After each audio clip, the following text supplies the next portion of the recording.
I'm Brett Thorn, Senior Food and Beverage Editor of Nation's Restaurant News, here with Mike Turner, the CEO of Cajun Steamer. How you doing, Mike?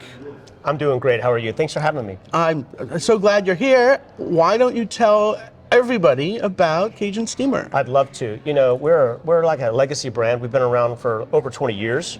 We were founded in Birmingham, Alabama. It was really just a small little road stop shop there, and then the founder, took it after a couple of years and went brick and mortar, and we kind of grew from there. We focus on Cajun and Creole food, traditional, authentic New Orleans Cajun and Creole food. That's what we lead with.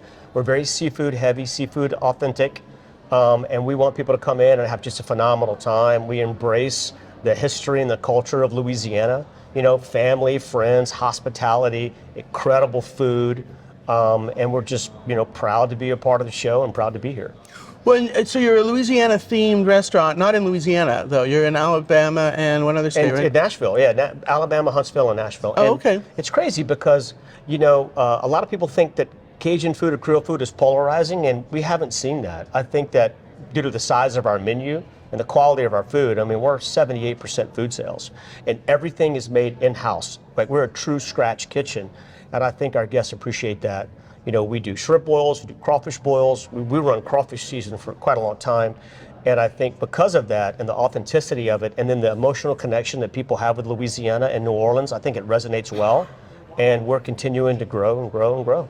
I never thought of Cajun and Creole as polarizing. Who doesn't like Cajun and Creole food? I know, right? I love it, but it's something that you have to crave. And our goal is to create these delicious, memorable, craveable culinary and dining experiences for our guests, and we think we do that, and we want to create these memory-inducing moments. So, that guest that maybe traveled to New Orleans or Baton Rouge or Lafayette or wherever they went, they come into one of our restaurants, they smell the crawfish, they see it, they sense it, maybe from Bourbon Street, they get one of our hurricanes, and they're like, wow, I can make an emotional connection to this.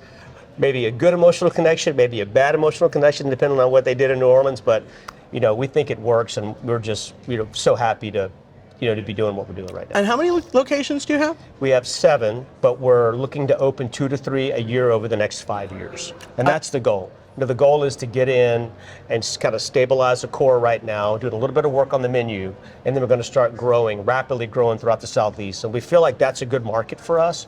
Gulf Coast is a strong market for us as well. We know we'll play well in that demographic in those smaller communities and small towns. And you're company owned? But with stores, or are you franchised? We're not franchised, we're company owned. Cherry Bounce Hospitality, a subsidiary of Hargett Hunter. That's our private equity company. And my old buddy, Scott Taylor, CEO of Cherry Bounce. So I worked with Scott for 10 years, and then I had a chance to join him here a short time ago. And it's been a great ride so far. So you kind of answered the question I was going to ask about how did you get there?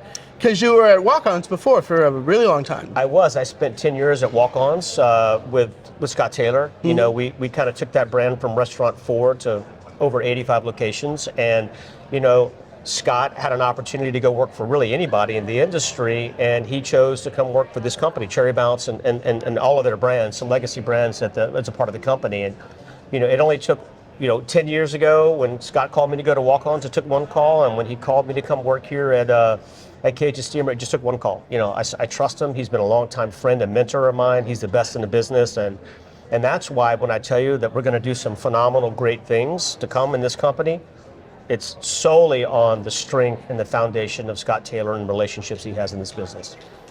What a nice thing to say about Scott. He's good people. He is a great I like people.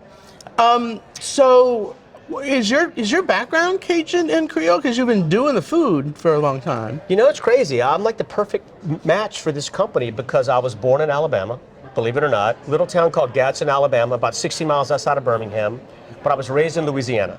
Oh. So born in Alabama, raised in Louisiana, very deep in the culture of Louisiana, my family, growing up there. So I got all the experience, went to school at LSU, spent many a night on Bourbon Street, during college, during high school, after college, and then being able to go back and live in Baton Rouge and work with Walk-Ons was incredible because it was like coming home to family and friends and just being a part of something really spectacular.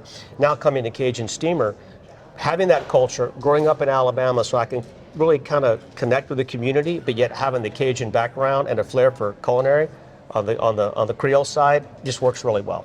Yeah, Watkins, you were Mr. Culinary Dude, I and was Mr. now Culinary Dude. you're CEO. Is that a big change? It seems to me like a big change, but I don't know. You know, it was a big change. You know, throughout my career, I've always worked in different departments, you know, whether it was training, culinary, supply chain, operations. But, you know, this was an opportunity for me to step outside of the culinary supply chain role, get into more of a brand leadership role. And I felt like that the mentors I've had in my career, the time I spent with Scott, and just really some, I think, heavyweights in the industry, I think it prepared me for this. Obviously, leveraging heavily on menu design. We talked about it yesterday, right? The word is menu simplification. How do we simplify our menu, but yet get value for what we do and keep the food craveable? So I think that helps. And then just driving top line sales. And how's business? Business is great. I mean, look, we have a cult following. You know, we have regulars that come in and they love our brand and they've been coming in for years. I think they appreciate who we are and the authenticity of our brand. And we're continuing to grow top line sales. So how do you maintain that authenticity? Do you just have a really clear understanding of what Cajun Creole food is and remember not to stray from there? Or do you stray from there and give people burgers and whatever? You know, we've strayed a little bit lately, you know, and that's where, you know, we kind of touch base about it can be a little polarizing, right? And we felt like that, you know, we wanted to give our guests a couple of extra things or different things that they could eat if they weren't really craving Cajun and Creole food.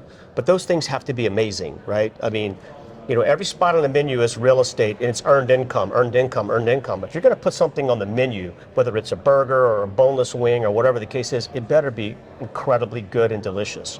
So we found a spot for that. It's a portion of our menu, not a lot of our menu. We're still leading very heavily on the Cajun and Creole side, but we didn't want to offer those selections to certain guests.